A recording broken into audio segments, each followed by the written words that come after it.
Have you ever wondered why some people earn a fortune, gain fame, and build a brilliant career, yet after just a few setbacks, everything vanishes? The money disappears, the glory fades, and all that's left behind is regret and debt.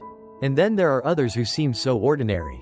Their jobs aren't glamorous, their income isn't extraordinary, yet year after year, they live comfortably, never worrying about shortage, always carrying a quiet peace within. Why does such a stark difference exist? The truth is, money has never been just about numbers, formulas, or complex investment strategies we often see in the news or in wealth-building seminars.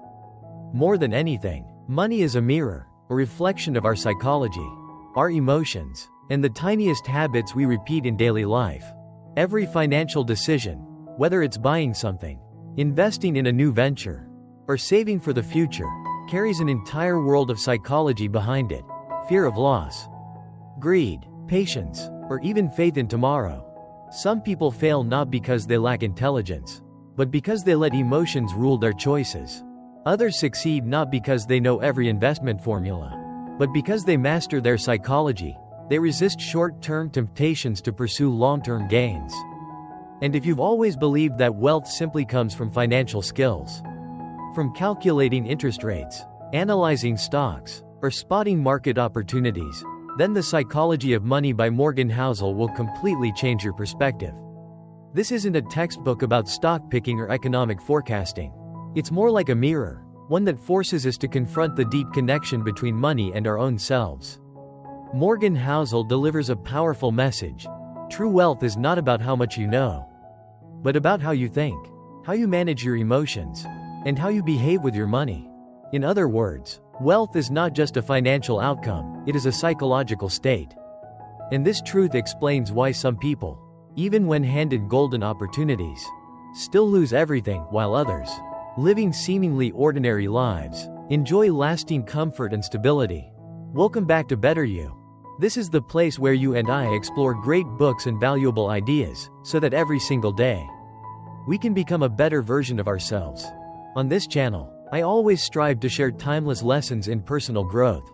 Not the kind of information you read once and forget, but insights that can stay with you for life, guiding you, shaping you, and helping you grow along the way. And in today's video, we'll dive into a book that has transformed the way millions of people think about money. The Psychology of Money by Morgan Housel. This book has sold more than 4 million copies, been translated into dozens of languages, and is considered a true guide to understanding the complex yet vital relationship between people and money. The author of this book, Morgan Housel, isn't some legendary investor with a massive track record of profits. He's not an economics professor throwing around complex formulas either. He's actually a financial journalist, someone who used to write for world-class outlets like the Wall Street Journal and The Motley Fool. And it's this background in journalism that gave him a unique skill. The ability to take dry, technical topics and turn them into stories that feel relatable, emotional, and easy for anyone to understand. When you read him, you don't just learn about money, you see yourself in those stories. What makes Morgan Housel stand out isn't that he teaches you some magic formula to get rich, or a complicated investment strategy only experts can follow. What makes him special is how he tells stories about money. Instead of using academic financial jargon that most people find distant, he writes in a simple, visual, almost conversational way. He fills his book with everyday examples that hit you emotionally. Suddenly, money doesn't feel like a cold, abstract concept anymore, it feels human. And throughout the book, Housel drives home one central point. Money isn't just about knowledge. It's about behavior. And human behavior is rarely rational. We don't always save, spend, or invest based on the smartest formulas. We do it based on emotions, habits, personal experiences, even hidden fears. That's why a genius with a high IQ can still go bankrupt, while an ordinary person with discipline can quietly build lasting wealth. Inside the book, Housel shares some powerful, practical ideas. First, the difference between being rich and being wealthy. Rich is what people can see, the big house, the luxury car, the fancy vacation. But wealthy is what you don't see, it's the freedom, the security, and the ability to live life without financial stress. And here's the truth. A lot of people fall into the trap of looking rich just to impress others, but in reality, they're drowning in debt. True wealth, on the other hand, is usually quiet, not flashy, but incredibly strong and sustainable. Second, the power of compounding. Financial success doesn't belong to the fastest thinker or the sharpest analyst. It belongs to the most patient. Money needs time to grow, and the magic only happens when you let it work for you year after year. That's exactly how Warren Buffett built his fortune, not by having a 180 IQ, but by starting early and letting compounding do its job for over 70 years. Third, the idea of enough. Housel tells stories that show how endless greed can ruin lives. He reminds us that being richer isn't always being better. Knowing when to stop, when to say, enough, might be the real secret to lasting stability. Because so many financial tragedies come from simply not knowing where the limit is. Fourth, luck and risk. Success and failure always involve an element of chance. Some people succeed not because they're smarter, but because they were in the right place at the right time. Others fail not because they're foolish, but because they got hit by bad luck. Recognizing this helps us stop comparing, stop judging, and instead stay humble with success, and patient in the face of setbacks. And finally, behavior matters more than knowledge. You don't need to be a financial genius to live well with money. What you really need is emotional control, discipline, and good habits. Spend less than you earn. Save consistently. Invest long-term, and don't let short-term emotions wreck your plan. All these ideas come together to deliver one powerful message in the psychology of money. Sustainable wealth doesn't come from how complex your calculations are. It comes from how you behave with money in the small decisions you make every single day. Money is a mirror of psychology. That's one of the most powerful ideas Morgan Housel shares in The Psychology of Money. He shows us that every financial decision we make is actually a reflection of our fears, our desires, our beliefs, our habits, and even our values. Behind every number, there's a story, and it's those hidden stories that decide whether you end up wealthy or broke, free or stuck under pressure. Lesson 1. Wealth isn't about how much you earn, it's about how much you keep. A lot of people think a high income automatically means wealth. But the truth is, many people making huge salaries still live paycheck to paycheck, drowning in debt and stress. Why? Because of lifestyle inflation. The more they earn, the more they spend.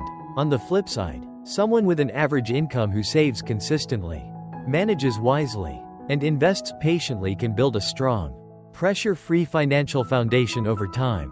Housel's point is clear. Real wealth isn't about the paycheck you show off. It's about the money you quietly keep to secure your future. True wealth is what people don't see. That flashy car might be leased to the last cent, while the old car in the driveway might belong to someone with a huge savings account.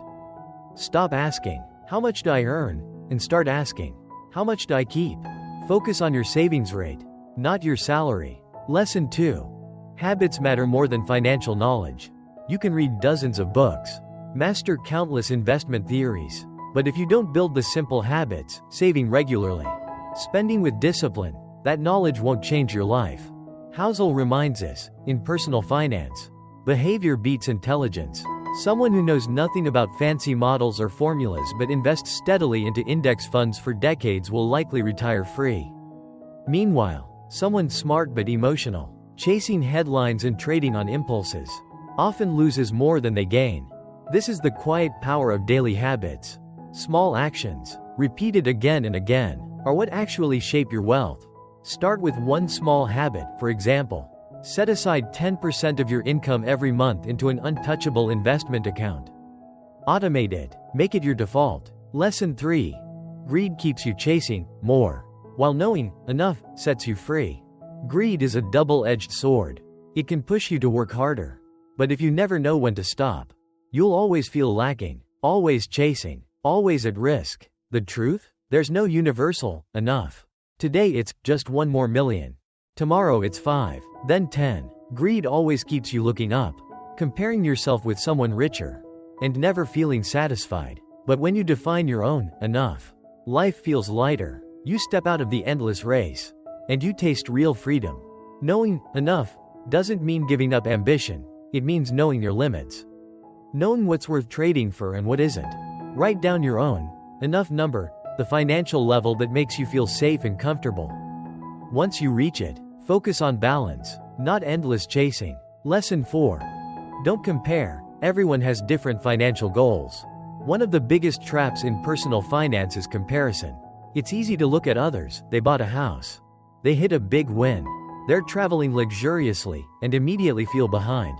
But Housel reminds us, everyone's financial goals are different. Some people crave wealth as a status symbol. Others just want peace of mind. Some chase high-risk opportunities for growth. Others value safety above all else. When you measure yourself by someone else's yardstick, you lock yourself into a race you were never meant to run. Instead of comparing, ask, what do I want money to do for me? Define your own goals. Then stick to the plan that serves you, not someone else. Lesson 5. Time and patience are your greatest assets. Let compounding work for you. In investing, the smartest person doesn't always win. The most patient one does. Because compounding only works when you give it enough time. Housel compares it to planting a tree. In the beginning, growth feels invisible. But year after year, the roots grow deeper, the branches expand, and eventually you sit under its shade. That's the magic of money left to grow undisturbed. And this lesson extends beyond finance. Knowledge, relationships, health. The most valuable things in life all come from patience and consistent effort. Quick wins are tempting, but rarely lasting. Set a long-term vision, at least 10 to 20 years. Don't obsess over daily market swings. Let time do the heavy lifting for you. At the end of the day, money is nothing more than a mirror of human psychology. Managing money isn't just about managing numbers, it's about managing yourself. Your emotions, your habits, your desires, your patience. And once you see money this way, personal finance no longer feels like a dry math problem. It becomes a journey of growth and a path to freedom. Money is not just cold numbers on a bank account screen. It is a mirror reflecting the way you live, the way you think, and the way you choose happiness for yourself. Take a moment and ask, what does money truly mean to you? For some, money is a measure of success, a proof of status and achievement. For others, it is simply a ticket to safety, a way to care for family, to live peacefully without worrying about tomorrow's needs. And for many, money is a tool to buy freedom, the freedom to live life on their own terms. Instead of being forced to follow society's endless race. Here's the paradox. You can study finance in a few months, read dozens of books in a few years, and even master investment theories in just days. But financial behavior, the way you spend, save, invest, and most importantly, the way you feel about money, cannot be changed overnight. It is shaped by your family background, by childhood experiences, by the wins and losses you've faced along the way. And it takes a lifetime of practice to learn how to balance reason with emotion. Morgan Housel emphasizes this truth. A financial plan can look perfect on paper, but it is meaningless if you lack the discipline to stick with it, the patience to wait, and the calmness to control your emotions during turbulent times. Think about this. People don't usually lose money because they lack knowledge, but because they failed to control their psychology when the market rises and falls. Likewise, success with money is often less about brilliance, and more about patience and consistency in behavior. Sometimes, the most valuable wealth is not a huge number in your bank account, but the peace of mind that comes from not worrying every time you open your wallet. You may not own massive assets, but if you have enough to live comfortably, to take care of your loved ones, and to freely make choices without the heavy weight of financial pressure, that in itself is a form of wealth. And in the end, remember, money never defines who you are. It is only a tool. It's how you use it to serve values, joy, love, and peace. That becomes the truest mirror reflecting who you really are. Before reading The Psychology of Money, I held a very common belief that anyone who was good at making money, skilled in investing, and knew a few clever strategies would naturally live a happy, dreamlike life. In my mind back then, money was almost the same as happiness. But the deeper I went into each page of the book, the more I realized how different reality truly is. Happiness doesn't automatically appear just because the number in your bank account goes up. True peace comes from the ability to manage your emotions, from knowing what enough really means, and from not letting greed dictate every decision. That realization struck me. Real wealth sometimes has little to do with tangible assets, and everything to do with freedom, the freedom to choose how you want to live, the freedom to say no to things that go against your values, and the freedom from being controlled by money itself. In the past, I often found myself shopping to fill emotional gaps. There were moments when, seeing others flaunt their success, I would rush to earn more, invest hastily, as if falling behind meant losing out on life. But this book taught me something crucial. Money should always remain a tool to serve happiness, never the master of your life. After finishing The Psychology of Money, I changed quite a few habits. I began spending with more awareness, no longer buying impulsively just to satisfy short-term cravings. I learned to invest with a long-term mindset, realizing that real value takes time to grow, instead of chasing quick, temporary gains. And perhaps most importantly, I learned to appreciate the sense of enough in the present moment. Instead of endlessly chasing after what's out of reach, I started feeling grateful for what I already had: a home, health, and peace of mind. What's special about this book is that it isn't just for investors, financial experts, or people who analyze charts every day.